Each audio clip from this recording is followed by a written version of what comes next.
And so here we see our New Zealand news source, TV1, telling us that the Reserve Bank in our country is owned by the New Zealand government when really it is privately owned, and I'm going to show you 5 reasons why it's privately owned shortly.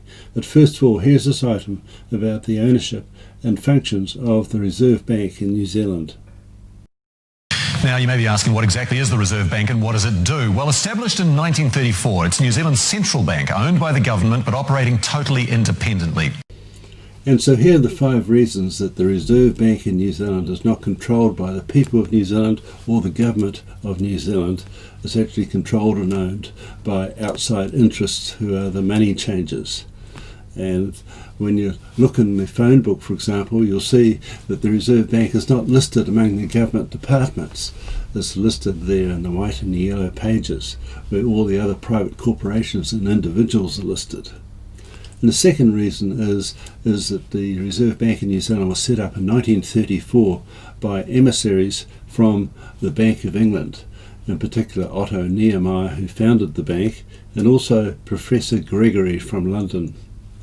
And the third reason is when you look at the coat of arms or the flag of the Reserve Bank, you'll see that it doesn't have New Zealand emblems on it. It has these griffins on it, and the griffins in the coat of arms are seen with a chain around their neck with a key on the end of it, signifying that they control the issue of money. And this is the old Knights Templar combo, and so this is where this imagery comes from. And the fourth reason is that the Reserve Bank governor actually reports back to Basel, Switzerland, not to the government of New Zealand, and he reports back to the BIS, the Bank of International Settlements. And the fifth reason is that the Royal Charter of the Queen of England with the Bank of England is what creates the secrecy around the ownership of the Bank of England and the Reserve Bank in New Zealand and all the other reserve banks around the world that's associated with the Bank of England. And so let's have a look now at the private ownership of the Bank of England. Bank of England here, and it even says here on this pyramid thing, it says, close to this panel is the Royal Exchange, which contains a new retail development, Mansion House, the official home of the Lord Mayor of London during his year in office, and the Bank of England, founded in 1694 as a private company, is now exercising the functions of a state bank. It says it here. Get close to it. It's here, where my finger is. Bank of England, founded in 1694 as a private company,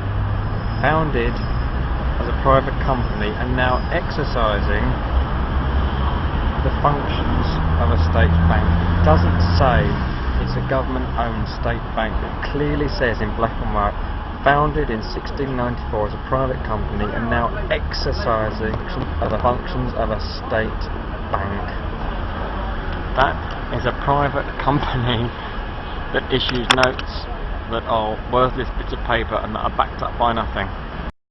But really, when anyone asks a question about the ownership of the Bank of England, it's usually ignored. Now on behalf of the Europe of Freedom Democracy Group, 1 minute for Mr Batten. President, last October this Parliament introduced 6 new directives giving the EU powers to regulate the UK financial industry.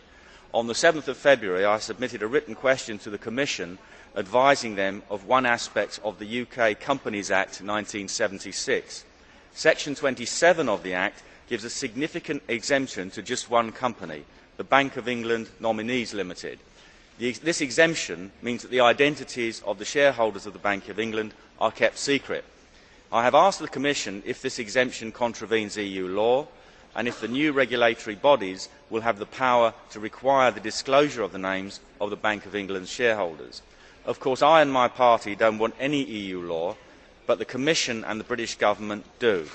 Presumably then the Commission should ensure that its law is equally, consistently and transparently applied throughout its empire. But of course there will be no disclosure of the ownership of the Bank of England or any other central banks around the world that own all the government debt of all the Western nations and many other nations as well.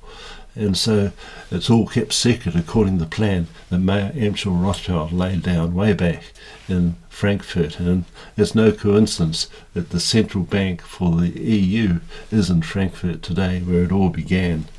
And of course we have this publicity now that the Rothschilds have lost their power, the banks have been nationalised, but the fact is they still own all the debt.